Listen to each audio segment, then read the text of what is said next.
Às vezes, o amor se transforma em uma gaiola invisível, onde as grades são feitas de palavras duras e o cadeado é o silêncio imposto. Esta é a história de Heloísa, uma mulher que aprendeu, da maneira mais dolorosa, que o controle de um homem sobre o tempo dela era, na verdade, uma tentativa de apagar sua existência. O que Ricardo não sabia é que, ao exigir o silêncio, ele deu a ela o espaço necessário para planejar uma liberdade que ele jamais seria capaz de prever. Prepare-se para uma jornada de redescoberta, onde o desprezo se torna o combustível para uma virada de jogo implacável. Antes de começarmos essa história incrível, não se esqueça de curtir o vídeo, se inscrever no canal e contar pra gente nos comentários de onde você está ouvindo essa história. O som do ponteiro do relógio de parede da sala nunca pareceu tão alto. Tic-tac, tic-tac. Cada batida ecoava no meu crânio como se fosse um martelo atingindo um prego. Eu estava sentada à mesa de jantar, observando o vapor que subia da caneca de café, agora já morno. O aroma do grão torrado, que antes me trazia conforto, agora me provocava uma leve náusea. À minha frente, Ricardo terminava de comer seu sanduíche com uma calma que beirava o sadismo. Ele não me olhava. Seus olhos estavam fixos na tela do celular, o polegar deslizando, mecanicamente pelas redes sociais, ignorando a minha presença, como se eu fosse apenas mais um móvel decorativo naquele apartamento no coração de Curitiba. Nós estávamos juntos há 3 anos. 3 anos de uma construção que, eu percebia agora, fora erguida sobre areia movediça. No início, Ricardo era o homem que todas as minhas amigas invejavam. Ele era atencioso, seguro de si, um arquiteto em ascensão que parecia saber exatamente o que queria da vida. Eu, Heloísa, uma designer gráfica que sempre buscou harmonia nas cores e nas formas, achei que tinha encontrado o meu equilíbrio, mas a harmonia foi se perdendo. O que começou como cuidado se transformou em controle. O que era opinião virou ordem. E ali, naquela noite de terça-feira nublada, a corda finalmente arrebentou. Ricardo, a gente precisa conversar sobre o próximo final de semana, eu disse. Minha voz saindo um pouco mais trêmula do que eu gostaria. Meus pais estão vindo do interior e eu gostaria que você fosse ao jantar com a gente. Faz meses que você não os vê. Ele nem sequer levantou a cabeça. Continuou mastigando, o som da mastigação preenchendo o silêncio pesado da cozinha. Senti um calor subir pelo meu pescoço, uma mistura de humilhação e uma raiva que eu vinha engolindo há tempos. Eu já disse que não gosto desses jantares. Heloísa, seus pais sempre fazem as mesmas perguntas sobre o meu escritório, sobre quando vamos casar. É um tédio mortal, ele respondeu, finalmente largando o celular, mas mantendo o olhar frio e distante. Não é sobre você ser entretido, é sobre estar presente na minha vida. Minha voz subiu um tom. Eu sinto que estou sempre implorando por um espaço na sua agenda, por um pouco da sua atenção. Parece que eu tenho que agendar uma audiência para conseguir passar um tempo de qualidade com o meu próprio namorado. Ricardo deu um suspiro longo, teatral, como se estivesse lidando com uma criança birrenta. Ele limpou os cantos da boca com o guardanapo de pano, levantou-se lentamente e caminhou até mim. Ele não me abraçou. Ele apenas se debruçou sobre a mesa, invadindo o meu espaço pessoal, os olhos fixos nos meus, desprovidos de qualquer empatia. Escuta bem o que eu vou te dizer, porque eu não vou repetir. Ele começou, a voz baixa e cortante como uma lâmina de barbear. Eu estou cansado dessa sua cobrança emocional barata. Eu trabalho 10 horas por dia, lido com prazos e clientes difíceis. A última coisa que eu quero é chegar em casa e ter alguém no meu ouvido reclamando de falta de atenção. Eu tentei interromper, mas ele levantou a mão, me calando. De agora em diante, eu decido. Quando nos vemos. Eu decido quando eu tenho energia para lidar com você. Pare de me cobrar. Pare de me pressionar. Se eu quiser te ver, eu te ligo. Se eu não ligar, é porque eu tenho coisas mais importantes para fazer. Entendeu? O silêncio que se seguiu foi absoluto. Eu conseguia ouvir o barulho dos carros passando lá embaixo, na Avenida Batel, e o som da chuva fina que começava a bater no vidro da janela. Minhas mãos estavam geladas. Eu esperava que ele estivesse brincando, que fosse apenas um momento de estresse, mas a expressão dele era de uma seriedade gélida. Ele estava estabelecendo os termos da minha rendição. Ele estava me dizendo que eu era um acessório opcional na vida dele. Eu não disse uma palavra. Senti uma lágrima solitária escorrer, mas a limpei rapidamente antes que ele visse. Eu apenas assenti silenciosamente, um aceno de cabeça que ele interpretou como submissão, mas que, no fundo da minha alma, foi o primeiro passo de uma retirada estratégica. Ótimo, ele disse, pegando as chaves do carro sobre o balcão. Vou passar a noite no meu apartamento. Preciso de silêncio para terminar um projeto. Não me ligue. Ele saiu. O som da porta batendo ecoou pelo apartamento vazio, deixando para trás o cheiro do perfume amadeirado dele e o vazio devastador no meu peito. Os dias que se seguiram foram um exercício de tortura psicológica. Na primeira semana, eu acordava e a primeira coisa que fazia era checar o celular. Nada. Nenhuma notificação de WhatsApp, nenhuma chamada perdida. Eu ia trabalhar no estúdio de design, mas minha mente estava em outro lugar. Cada vez que o telefone vibrava, meu coração dava um salto, apenas para ser esmagado ao ver que era uma notificação de banco ou um grupo de trabalho. A ausência de Ricardo era uma presença constante e sufocante.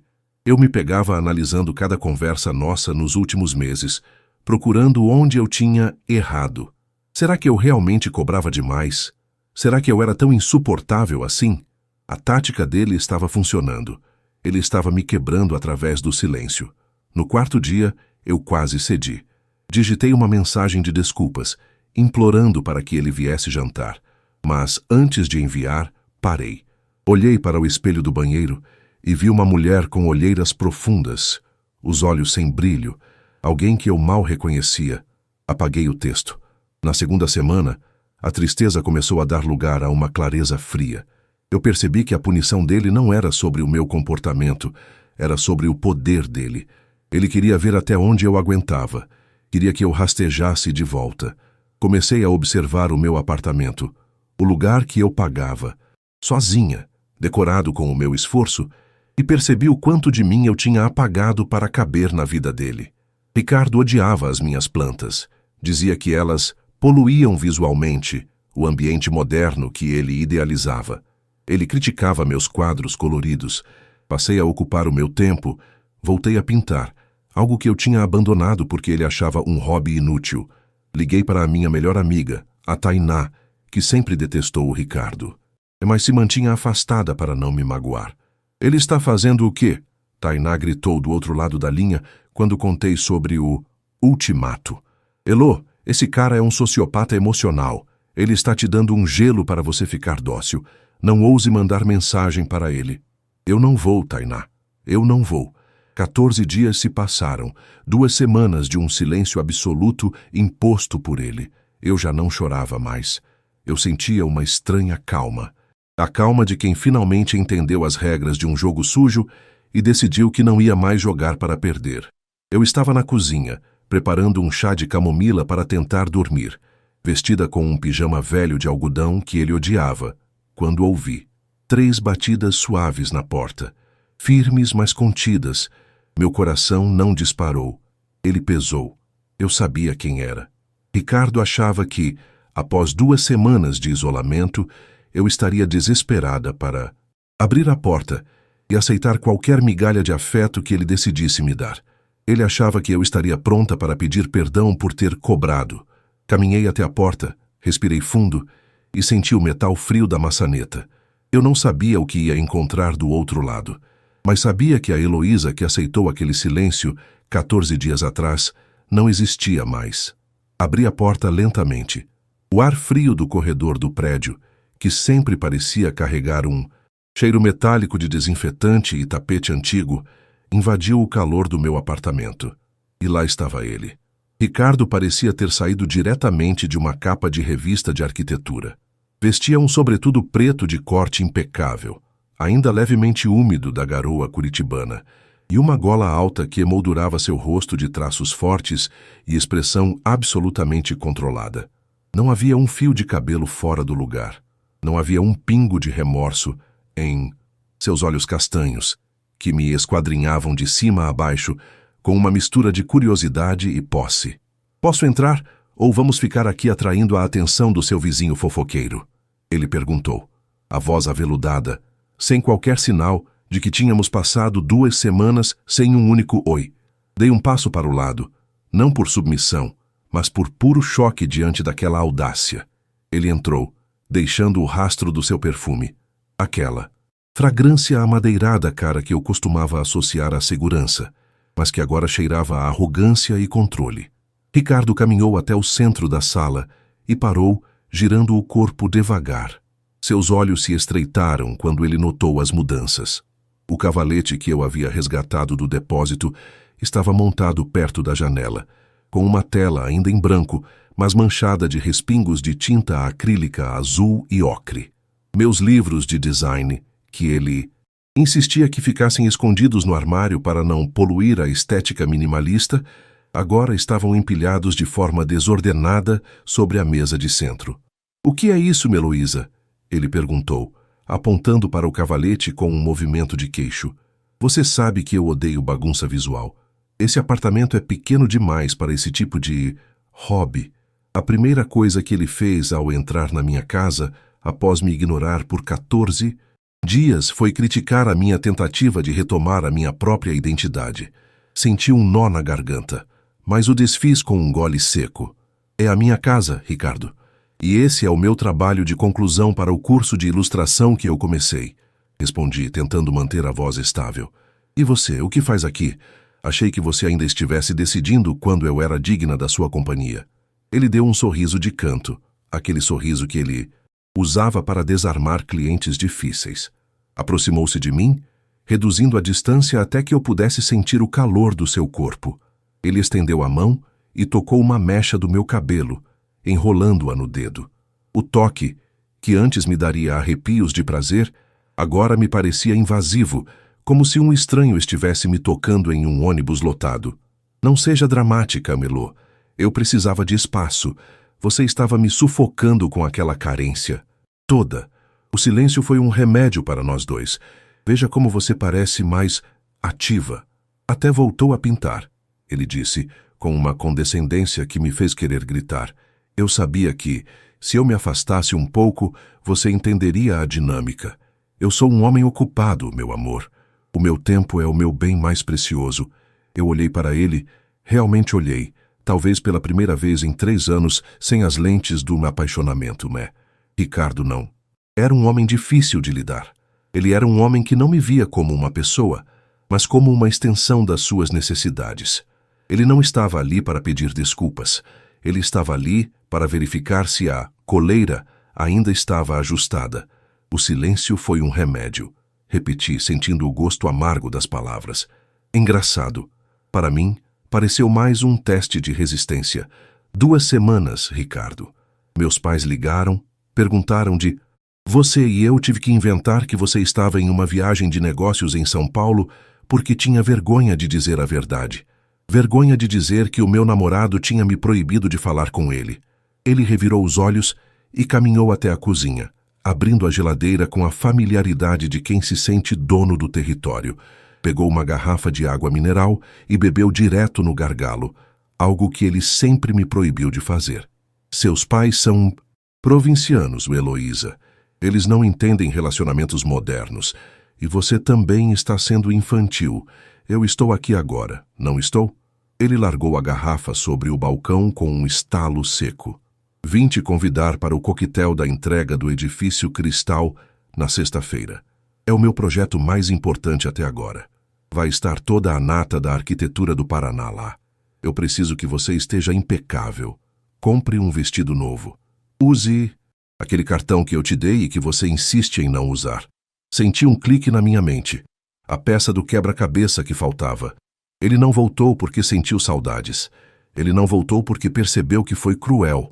Ele voltou porque precisava de um acessório para o seu grande evento. Ele precisava da namorada troféu, a designer bonita e silenciosa que sorri para os investidores e faz ele parecer um homem de família bem-sucedido. E se eu disser que não posso ir? Perguntei, cruzando os braços. Ricardo parou. O brilho de deboche nos olhos dele desapareceu, substituído por uma frieza que me fez recuar um passo, instintivamente. Ele caminhou até mim novamente, mas desta vez não havia charme. Havia ameaça. Heloísa, não comece de novo. Eu decidi que vamos nos ver agora. E eu estou te dizendo que você vai a esse evento. Não me faça perder a paciência. Eu te dou tudo. Te coloco em lugares que você jamais frequentaria sozinha com esse seu salário de freelancer. O mínimo que você pode fazer é ser grata e cooperar. Ele se inclinou e beijou o canto da minha boca. Foi um beijo burocrático, uma marcação de gado. Vou para o banho. Estou exausto. Amanhã cedo temos muito o que fazer. E, por favor, tire esse cavalete da sala. O cheiro de tinta me dá dor de cabeça. Ele passou por mim e seguiu para o meu quarto, jogando o sobretudo sobre o sofá como se fosse o dono do mundo. Fiquei ali parada, no meio da sala, ouvindo o som da água do chuveiro batendo no box. O vapor começou a sair por debaixo da porta do banheiro, misturando-se com o ar frio que ainda restava na sala. Naquele momento, enquanto ouvia o homem que eu achava amar lavando o cansaço do dia no meu chuveiro, algo dentro de mim finalmente quebrou de forma irreparável. Mas não foi o meu coração. Foi a minha paciência. Foi a minha submissão. Ricardo queria decidir quando nos veríamos? Ótimo. Ele queria que eu estivesse impecável no evento dele? Ele teria exatamente o que queria. Mas ele não tinha ideia de que, enquanto ele tomava o seu banho relaxante, eu estava começando a desenhar, mentalmente, não uma tela, mas um plano. Um plano que não envolvia apenas deixá-lo, mas mostrar a ele e a todos os seus amigos importantes do edifício Cristal quem era o verdadeiro arquiteto daquela relação. Peguei o celular e vi que tinha uma mensagem de Tainá. Ele apareceu? Respondi apenas, sim. E ele acabou de cavar a própria cova. Caminhei até o cavalete. Peguei um pincel sujo de tinta preta e fiz um risco firme no centro da tela branca. O jogo de Ricardo tinha novas regras agora, e eu era quem as ditaria. O despertar na manhã seguinte foi acompanhado pelo som irritante e rítmico do moedor de café. Ricardo tinha essa mania de que tudo precisava ser fresco e artesanal, desde que fosse feito por outras mãos que não as dele. Abri os olhos e encarei o teto branco do meu quarto, sentindo um peso no peito que não era mais tristeza, mas uma ansiedade elétrica, como a estática que antecede uma tempestade de verão sobre a Serra do Mar. Levantei-me e fui até a cozinha. Ele estava lá vestindo apenas a calça do terno e uma camisa branca aberta, operando a máquina de café expresso com a precisão de um cirurgião. O cheiro do café gourmet inundava o ambiente, mas para mim cheirava a hipocrisia. Bom dia, ele disse, sem se virar. Tem uma nota de R$ 400 em cima do aparador. Vá ao Shopping Pátio Batel hoje à tarde. Quero que compre algo elegante para sexta-feira. Nada de estampas infantis ou cores berrantes. Heloísa. Pense em algo sóbrio. Tons de cinza, preto ou talvez um azul marinho profundo. Você vai representar o escritório. Ricardo Alencar Arquitetura.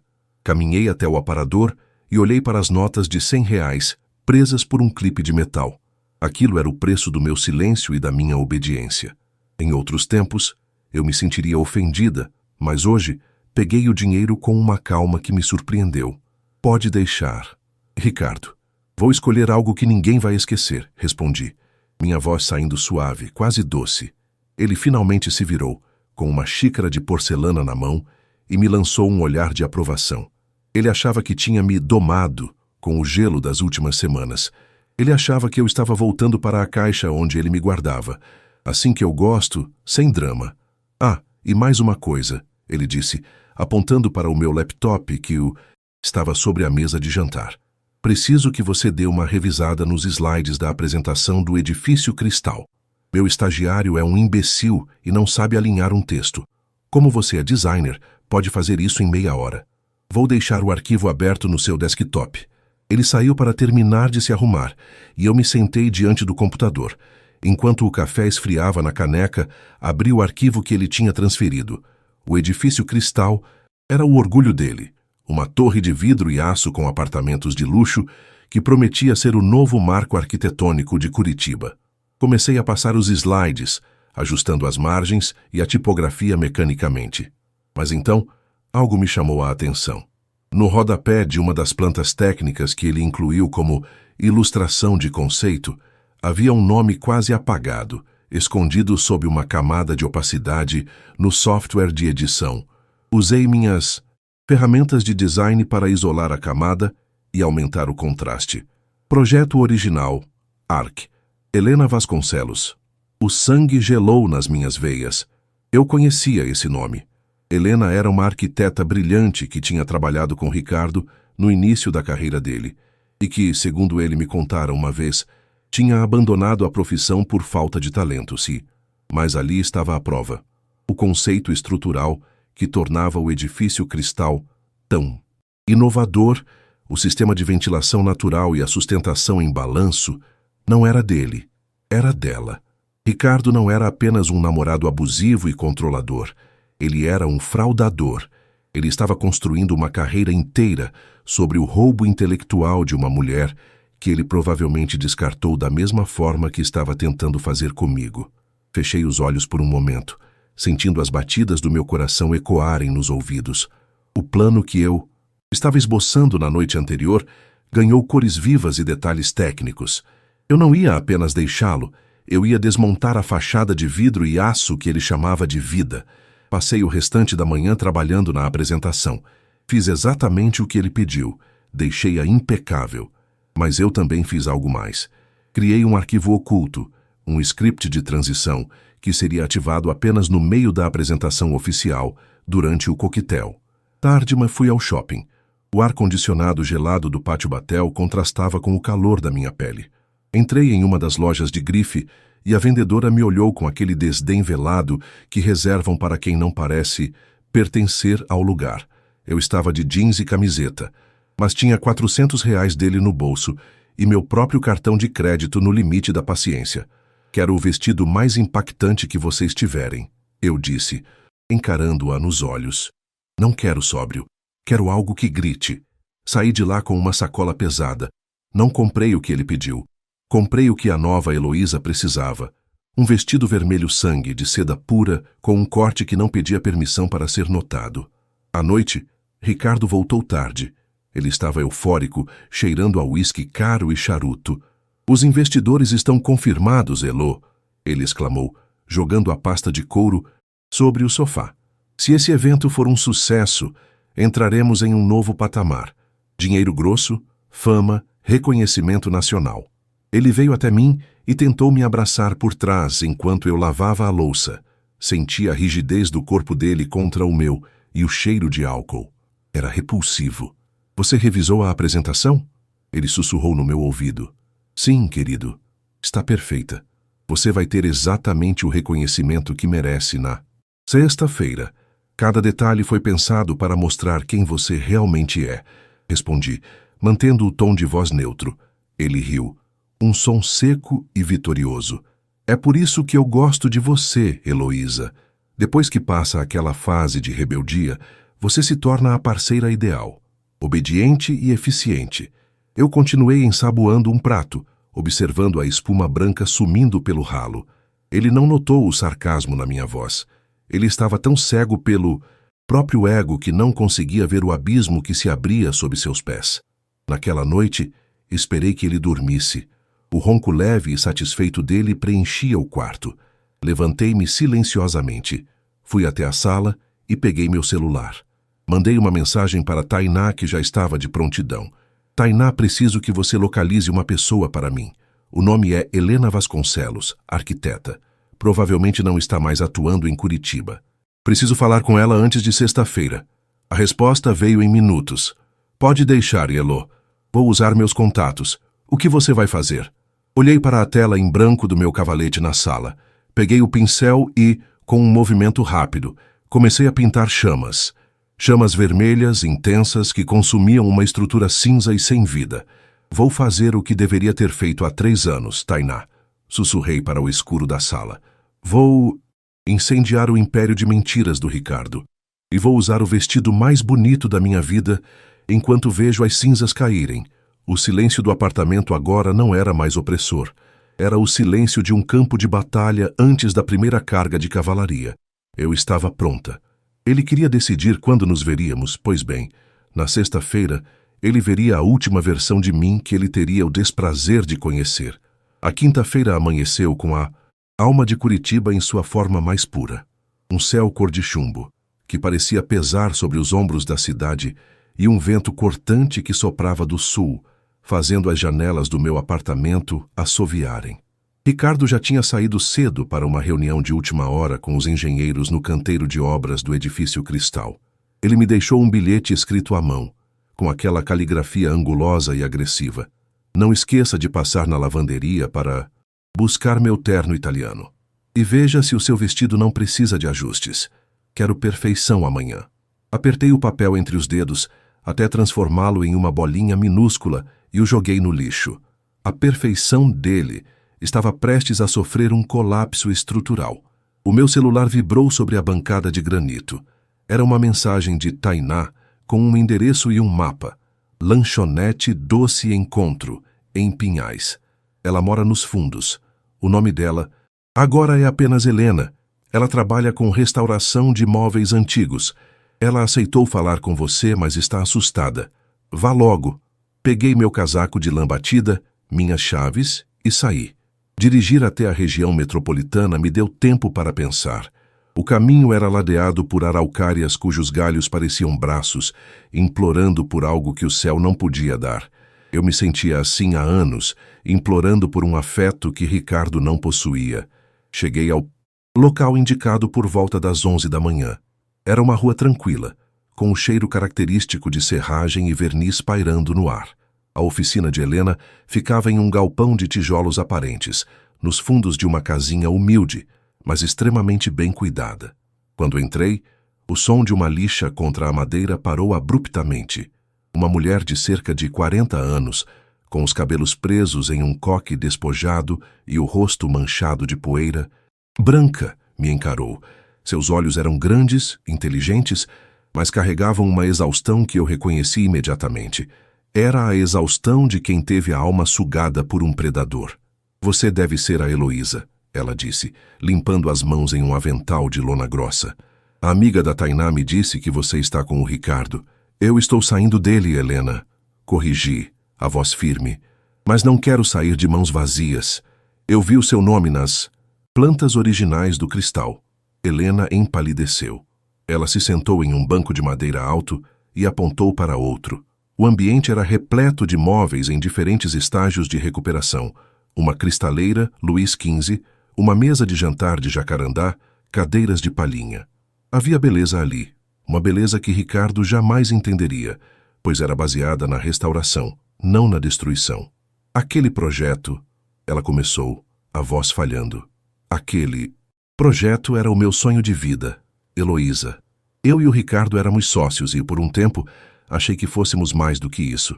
Eu desenhei cada curva daquela torre de vidro. O sistema de balanço foi uma tese que eu desenvolvi na faculdade, mas ele tem um jeito de fazer você acreditar que não é nada sem ele. Ele me convenceu de que minhas ideias eram brutas demais e que ele as tinha refinado. Ele fez o mesmo comigo, mas no campo emocional, eu disse, sentindo uma conexão instantânea com aquela mulher. Ele me deu um gelo de 2 semanas para eu aprender a ser obediente. Helena deu uma risada seca, sem alegria. Ele usou o mesmo manual comigo. Quando eu tentei reivindicar a coautoria do edifício Cristal, ele me ameaçou. Disse que, se eu abrisse a boca, ele usaria os contatos dele na prefeitura e no conselho de arquitetura para dizer que eu tinha problemas mentais, que eu era instável. Ele destruiu minha reputação antes mesmo de eu conseguir construir uma. Eu perdi tudo, Heloísa. Saí de Curitiba com uma mão na frente e outra atrás, enquanto ele vendia o meu projeto como se fosse o gênio do século. Ele não vai vender mais nada, afirmei, inclinando-me para a frente. Amanhã é o coquetel de lançamento. Ele me pediu para revisar a apresentação. Ele acha que eu sou a namorada, troféu, que só sabe escolher cores de parede. Mas eu inseri algo naquela apresentação. Abri o meu tablet e mostrei a ela o que eu tinha preparado. Helena arregalou os olhos. Um brilho de esperança. Algo que parecia apagado há anos começou a surgir em sua expressão. Você tem coragem, menina. O Ricardo é um homem perigoso quando o ego dele é ferido. Eu já não tenho mais medo do ferimento dele, Helena. Eu já estou cicatrizada. O que eu preciso de você é o arquivo original, o primeiro esboço, aquele que tem a data digital anterior à fundação do escritório dele.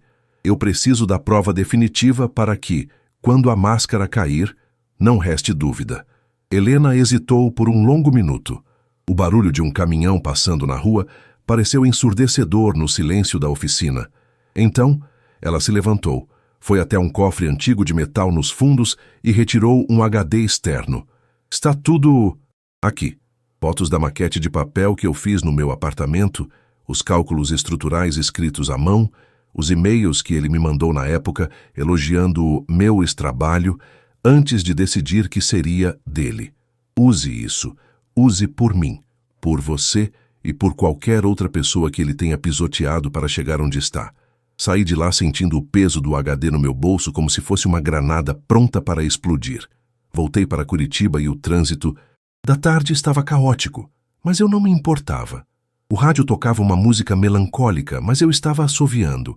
Ao chegar em casa, Ricardo já estava lá. Ele estava na sala, tomando um uísque e observando a maquete do cristal que ocupava o centro da mesa de jantar.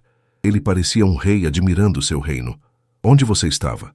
Ele perguntou, sem tirar os olhos da maquete. A lavanderia ligou dizendo que você ainda não buscou meu terno. Tive um imprevisto no estúdio, Ricardo. Vou buscar agora, não se preocupe. Menti com uma facilidade que me assustou. Espero que o seu vestido seja à altura do evento. Os diretores da construtora estarão lá. É a minha noite de glória, Heloísa. Não quero nada, absolutamente nada fora do lugar. Caminhei até ele e coloquei a mão no seu ombro. Senti o músculo retesado sob o tecido caro da sua camisa. Ele era uma fraude. Um castelo de cartas esperando por um sopro. Nada vai estar fora do lugar, Ricardo. Eu te garanto que será uma noite inesquecível. Talvez a mais importante da sua carreira. Ele sorriu, satisfeito, e me puxou para um beijo rápido que eu recebi com o rosto de pedra. Ele não sentia a minha frieza, porque nunca se importou com o meu calor. Ele só se importava com o reflexo dele mesmo nos meus olhos. Naquela noite, enquanto ele dormia o sono dos justos, eu terminei o serviço. Conectei o HD de Helena ao meu laptop e fiz o upload final. A apresentação agora tinha um comando de tempo. Aos 10 minutos, logo após o slide sobre a inspiração autoral de Ricardo Alencar, o sistema faria uma transição automática para os documentos de Helena, provas irrefutáveis de plágio, e-mails de assédio moral e as datas originais que desmentiam cada palavra que ele diria no palco. Fechei o laptop com um clique suave. Fui até o armário e olhei para o vestido vermelho que eu tinha escondido atrás das minhas roupas de inverno. Ele brilhava na penumbra, como o sangue de uma ferida que finalmente ia ser exposta ao sol. Faltavam menos de 24 horas. O silêncio que Ricardo me impôs por 2 semanas tinha sido o maior erro da vida dele, porque no silêncio eu não apenas parei de cobrar, eu comecei a calcular. E a conta, para ele, chegaria com juros e correção monetária na frente de toda a alta sociedade de Curitiba. A sexta-feira amanheceu envolta em uma neblina densa, daquelas que transformam Curitiba em uma cidade fantasmagórica, onde os contornos dos prédios desaparecem e o som das buzinas parece vir de outra dimensão. Acordei antes do despertador, o que raramente acontecia. O silêncio no apartamento era absoluto, mas não era mais aquele silêncio pesado e opressor das 2 semanas em que Ricardo me ignorou. Era o silêncio que precede o disparo de largada. Eu me sentia estranhamente lúcida, como se cada célula do meu corpo estivesse operando em uma frequência de rádio perfeitamente sintonizada. Ricardo ainda dormia. Ele tinha o hábito de dormir de barriga para cima, com uma das mãos sobre a testa, uma pose de importância até mesmo na inconsciência. Olhei para ele por alguns minutos, observando o movimento rítmico do seu peito. Era fascinante e assustador como eu pude amar aquela casca vazia por tanto tempo. Como eu pude confundir autoritarismo com proteção. Como eu pude achar que o desprezo dele era apenas estresse de trabalho. A neblina lá fora parecia estar se dissipando dentro de mim, revelando a paisagem árida do nosso relacionamento. Levantei-me sem fazer barulho e fui para a cozinha. Preparei meu próprio café, moendo os grãos manualmente, sentindo a resistência mecânica e o aroma forte que subia do moedor. Eu não queria o café perfeito dele hoje. Eu queria o meu. Tomei-o, observando a rua lá embaixo. O movimento na Avenida Visconde de Guarapuava começava a aumentar. Pessoas indo trabalhar, vivendo suas vidas, sem ideia de que, em algumas horas, um dos grandes nomes daquela cidade seria desmascarado por uma designer que ele considerava insignificante. Por volta das 10 da manhã, Ricardo acordou, já em modo grande evento, e ele não falava, ele dava ordens. Heloísa, cadê o meu terno? Você conferiu se a camisa de seda está bem passada? Aquele pessoal da lavanderia às vezes deixa vincos no colarinho, ele disse, entrando na cozinha já com o celular no ouvido, gesticulando para que eu servisse café para ele. Eu servi. Fiz o papel da companheira dedicada. Pela última vez. Está tudo pronto, Ricardo. O terno está pendurado na porta do closet. A camisa está impecável. Ótimo. Vou passar a tarde no escritório resolvendo os últimos detalhes do buffet e da iluminação. O coquetel começa às 20 horas no Museu Oscar Niemeyer, no salão de eventos. Quero que você esteja pronta às 19h15. O motorista da construtora vai passar aqui para te buscar. Eu já estarei lá recebendo os convidados de honra. Ele se aproximou e me deu um beijo rápido na testa. Foi um gesto mecânico, desprovido de qualquer calor real. Ele não me olhou nos olhos. Ele nunca olhava. Ele olhava através de mim, para o futuro glorioso que ele tinha construído com o trabalho de Helena e com o meu apoio emocional silencioso. Lembre-se, Heloísa, sobriedade. Quero que você exale classe, não atenção. Você é o meu braço direito hoje. Assim que ele saiu, a atmosfera do apartamento mudou. O ar pareceu ficar mais leve. Comecei o meu ritual de preparação, mas não era a preparação para um coquetel. Era a preparação para uma guerra. Fui para o banho e deixei a água quente relaxar meus músculos. Usei um sabonete de notas cítricas, algo que me despertasse. Saí do banho e encarei o espelho, que ainda estava embaçado. Limpei um pequeno círculo no vidro e olhei para a mulher ali, refletida. Eu não via mais a Heloísa acuada que chorava no escuro enquanto esperava uma mensagem que nunca vinha. Eu via uma estrategista. Passei a tarde cuidando de cada detalhe. Hidratei a pele, cuidei do cabelo, deixando-o em ondas clássicas e volumosas que caíam sobre os ombros. Mas o momento principal foi quando abri o armário e retirei o vestido vermelho. Ele era de uma seda pesada, que escorria pelas mãos como líquido. O corte era audacioso. Um decote profundo nas costas e uma fenda que revelava a perna de forma elegante, mas letal. Era o oposto da sobriedade que Ricardo exigira. Era um grito visual. Quando vesti a peça, senti o tecido frio contra a minha pele e um calafrio percorreu minha espinha. Eu calcei os saltos agulha pretos que me deixavam quase da altura de Ricardo. Olhei para a maleta do meu laptop, onde o arquivo final estava salvo em 3 pastas diferentes e em 2 pendrives de segurança. O plano estava todo ali, em código e imagem. O toque final foi o batom. Escolhi um vermelho tão intenso quanto o vestido. Um tom chamado Vingança Escarlate. Ironicamente, pintei os lábios com precisão milimétrica. Eu não era mais uma coadjuvante. Naquela noite, eu era a protagonista, a diretora e a juíza. Às 19h15, o interfone tocou. O motorista estava lá, embaixo. Peguei minha bolsa de mão, onde escondi o HD externo de Helena, e dei uma última olhada no apartamento. O cavalete na sala, com a pintura das chamas, parecia me observar. O trajeto até o MON, Museu Oscar Niemeyer, foi curto, mas pareceu durar uma eternidade. Curitiba brilhava sob as luzes da noite, e a estrutura icônica do olho de Niemeyer estava iluminada com cores douradas em homenagem ao evento. Ao descer do carro, o vento gelado da noite curitibana açoitou meu rosto, mas eu não senti frio. A adrenalina era um cobertor térmico. O salão de eventos estava deslumbrante.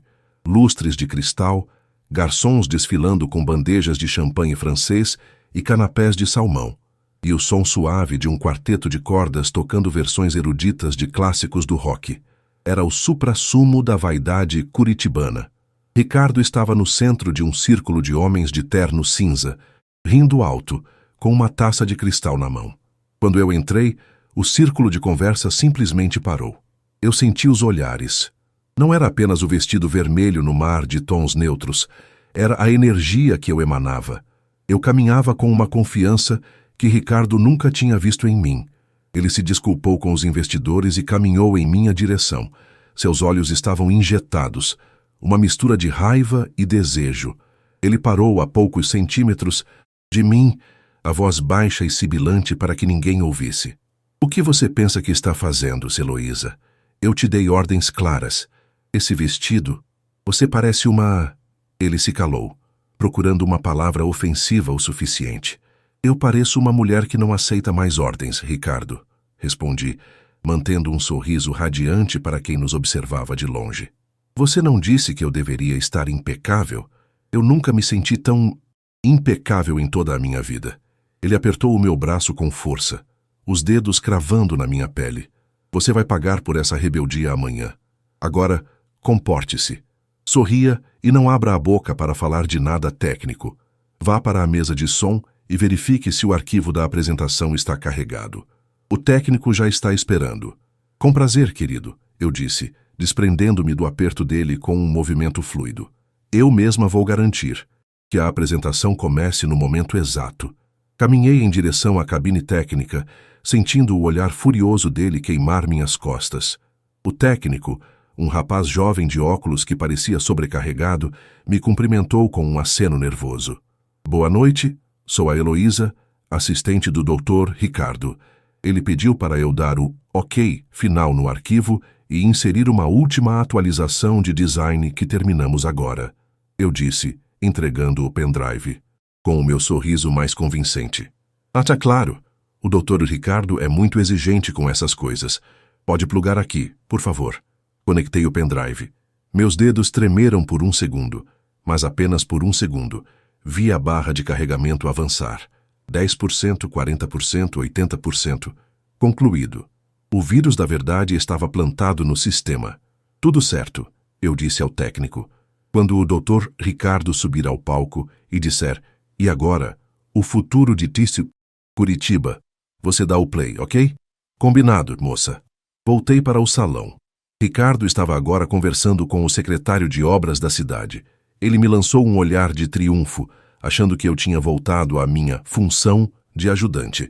Peguei uma taça de champanhe de uma bandeja que passava.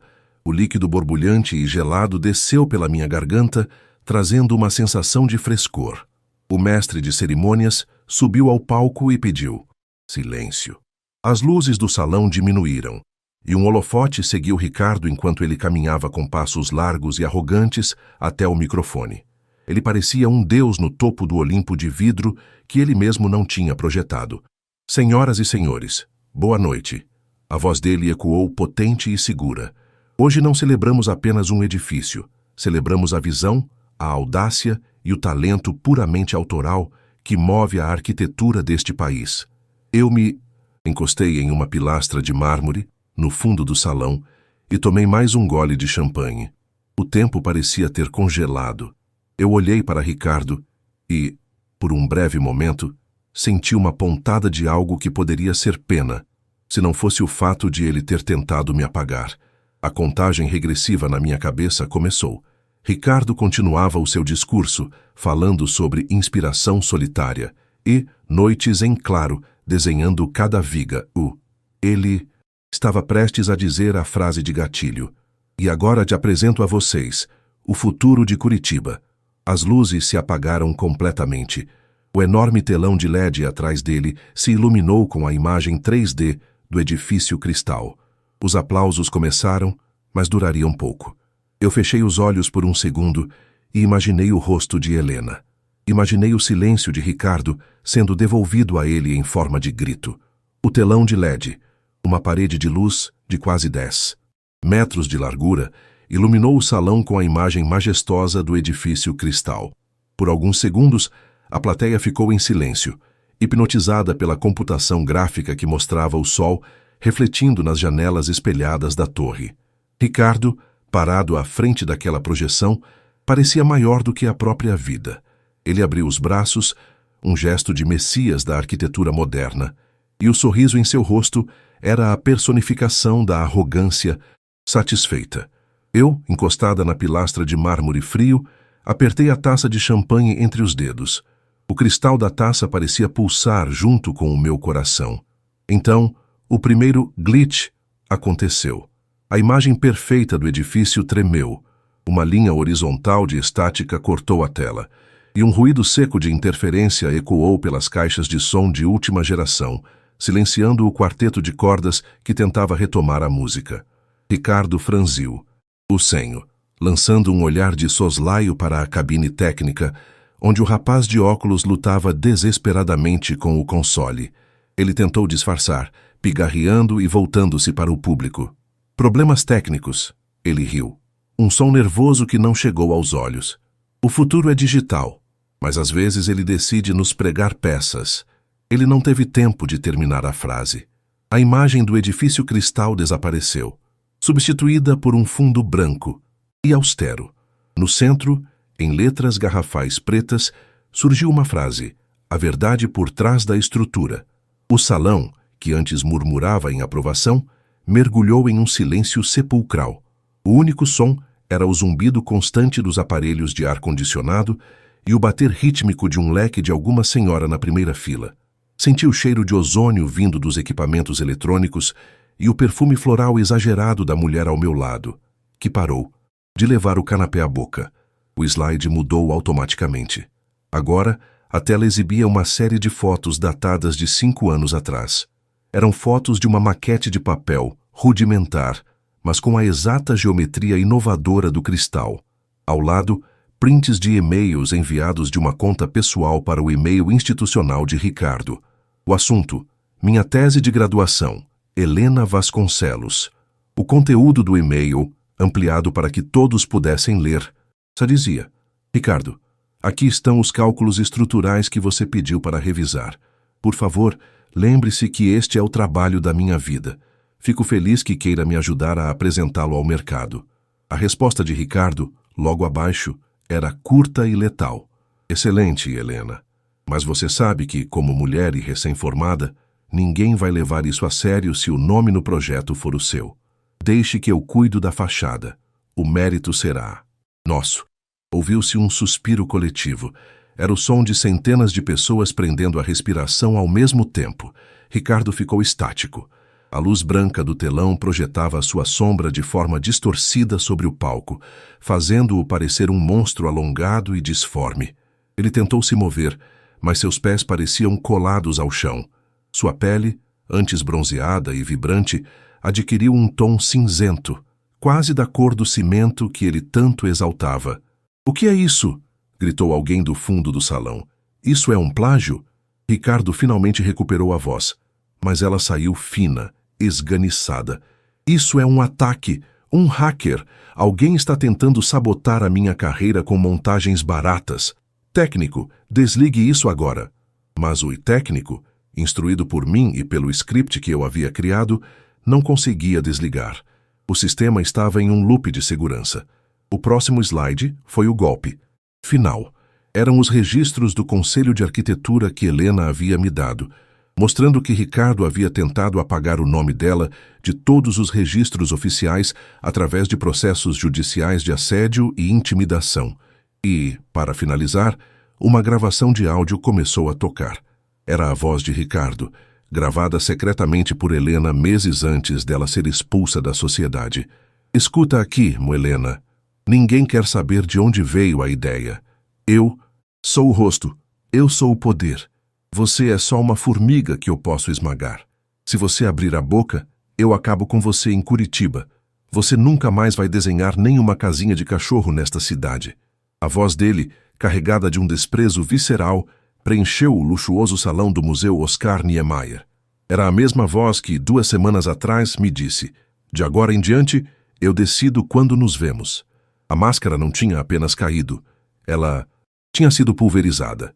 Ricardo girou o corpo, os olhos frenéticos procurando por um culpado. E então, ele me viu. Eu estava ali, calmamente segurando minha taça de champanhe, o vestido vermelho brilhando sob as luzes de emergência que começaram a piscar. Eu não desviei o olhar. Eu sustentei o contato visual com uma frieza que eu não sabia que possuía. Naquele momento, eu não era mais a namorada que aceitava o silêncio. Eu era o próprio silêncio, denso e intransigente, que ele tanto gostava de impor aos outros. Ele começou a caminhar em minha direção, tropeçando nos cabos que cruzavam o palco. Os investidores, homens que até 10 minutos atrás o chamavam de gênio, agora se afastavam como se ele estivesse infectado com uma praga. O secretário de obras tinha o rosto vermelho de fúria e vergonha. Heloísa, ele rosnou, chegando perto o suficiente para que eu sentisse o cheiro de uísque e suor frio. Foi você, sua cadela. Você destruiu tudo. Ele levantou a mão, talvez para me agredir, talvez para tentar arrancar o pendrive que ele achava que ainda estava comigo. Mas antes que ele pudesse encostar em mim, 2 seguranças do evento, que já haviam sido alertados pelo tumulto, o seguraram pelos braços. Senhor, por favor, acompanhe-nos para fora, disse um dos seguranças. Um homem, alto de expressão impassível. Vocês não sabem quem eu sou. Ricardo gritava, debatendo-se enquanto era arrastado pelo corredor central. Eu sou o arquiteto deste edifício. Eu sou Ricardo Alencar. Heloísa, você vai se arrepender. Eu vou te caçar. Eu vou acabar com a sua vida. A voz dele foi ficando mais distante à medida que ele era removido do salão. As pessoas começaram a falar todas ao mesmo tempo. Jornalistas de colunas sociais sacaram seus celulares, filmando a cena. As luzes dos flashes disparando como metralhadoras sobre o herói caído. O edifício cristal, no telão, agora estava manchado com uma sobreposição de texto que eu havia preparado por último. Justiça para Helena Vasconcelos. Senti um toque suave no meu ombro. Era Tainá. Ela tinha chegado há pouco e estava com os olhos brilhando. Você conseguiu, Zelô. Você não apenas o deixou, você o enterrou. Eu não o enterrei, Tainá, respondi, sentindo uma exaustão súbita, mas gratificante, tomar conta de mim. Ele construiu a própria cova. Eu apenas acendi a luz para que todos vissem o buraco. Olhei para a minha mão e percebi que ela ainda tremia levemente. Mas não era de medo. Era a descarga de adrenalina de quem finalmente respirou após anos de asfixia.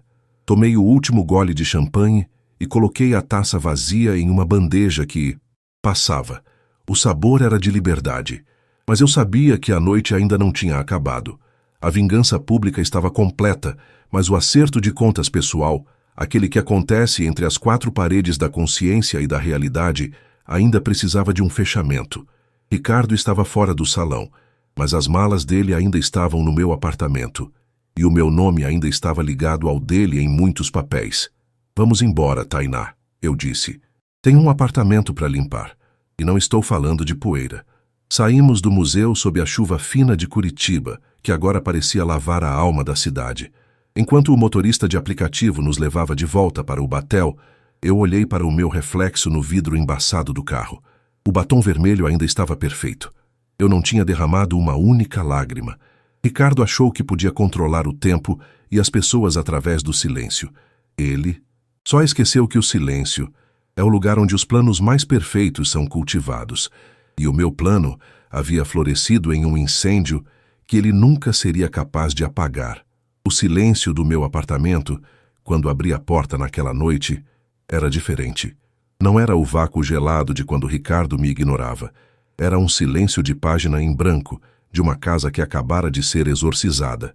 A luz amarelada do corredor projetava minha sombra no chão de madeira e, pela primeira vez em anos, eu não senti que precisava pedir licença para entrar no meu próprio lar. Joguei as chaves sobre o aparador e ouvi o tilintar do metal. O som parecia uma música. Tainá entrou logo atrás de mim, fechando a porta com um suspiro de alívio. Ela começou a tirar os sapatos de salto, massageando os pés. Elô, você tem noção do que acabou de fazer? Ela perguntou, a voz ainda carregada com a adrenalina. Do evento. Amanhã o nome do Ricardo Alencar vai estar em todos os portais de notícias, e não vai ser na coluna de arquitetura. Vai ser na de crimes e escândalos. Eu só devolvi a ele o que ele me deu, Tainá, respondi, caminhando até a cozinha. Ele me deu silêncio e desprezo. Eu dei a ele a verdade, nua e crua. Abri uma garrafa de vinho que guardava para uma ocasião especial. Ricardo sempre dizia que aquele vinho era complexo, demais para o meu paladar pouco treinado. Servi 2 taças. O líquido rubi brilhava sob a luz da cozinha. Tomei um gole longo, sentindo o sabor frutado e a adstringência que limpava o resto de amargura que ainda restava na minha boca. Mas eu não tive muito tempo para celebrar. Cerca de 40 minutos depois, o interfone tocou de forma insistente. Um toque longo, agressivo. Eu sabia quem era. Deixa que eu atendo, Tainá disse, já se levantando com os punhos cerrados. Não. Essa conta é minha, Tainá, pode ficar aqui. Se ele passar do limite, você chama a polícia. Mas eu preciso olhar nos olhos dele uma última vez fora daquele palco. Fui até o hall e abri a porta. Ricardo estava patético. O terno italiano de $3.000 estava amarrotado, a gravata frouxa e o cabelo, sempre impecável, caía desordenado sobre a testa suada. Ele cheirava a fracasso e ao uísque que provavelmente bebeu escondido no carro após ser expulso. Onde estão as minhas coisas? Ele rugiu, tentando entrar, mas eu barrei a passagem com o corpo. Suas coisas estão onde deveriam estar, Ricardo. No lixo e em sacos plásticos no corredor de serviço. Respondi, mantendo a calma que o levava à loucura. Você não mora mais aqui. Você nunca morou de verdade. Você só ocupou espaço.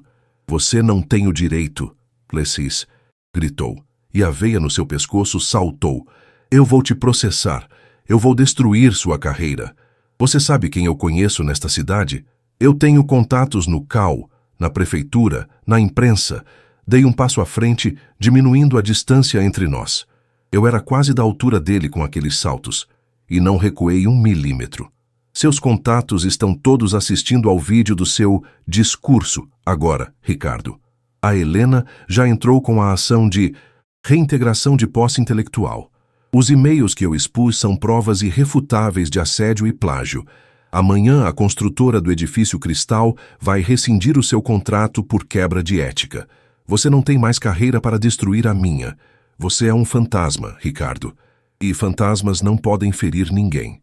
Ele tentou levantar a mão, um gesto impulsivo de agressão, mas parou no ar quando viu Tainá aparecer atrás de mim com o celular. Na mão, gravando tudo. Ele percebeu que a sua era de impunidade tinha acabado. O mundo não era mais o seu playground particular. Eu te odiei desde o primeiro dia, ele sibilou, as lágrimas de raiva começando a escorrer. Você era só uma garota medíocre que eu tentei lapidar. Não, Ricardo, eu disse com uma voz tão fria que o fez estremecer. Eu era o espelho que você tinha medo de encarar, porque no fundo, você sempre soube que o gênio da relação era a mulher que você tentou apagar. Agora saia. Fechei a porta na cara dele. O som da tranca girando foi o ponto final de um capítulo de 3 anos de dor. Ouvi-o esmurrar a porta uma vez, gritar alguns insultos sem nexo e, finalmente, o som dos seus passos se afastando pelo corredor. As semanas seguintes foram um turbilhão. Curitiba, como toda cidade grande com alma de interior, ferveu com o escândalo. Ricardo foi formalmente indiciado. Helena Vasconcelos, com a ajuda de um advogado que Tainá e eu encontramos, conseguiu uma liminar que paralisou as obras do Cristal até que o nome dela fosse devidamente creditado como arquiteta-chefe e autora do projeto. Eu fiz a maior limpeza da minha vida.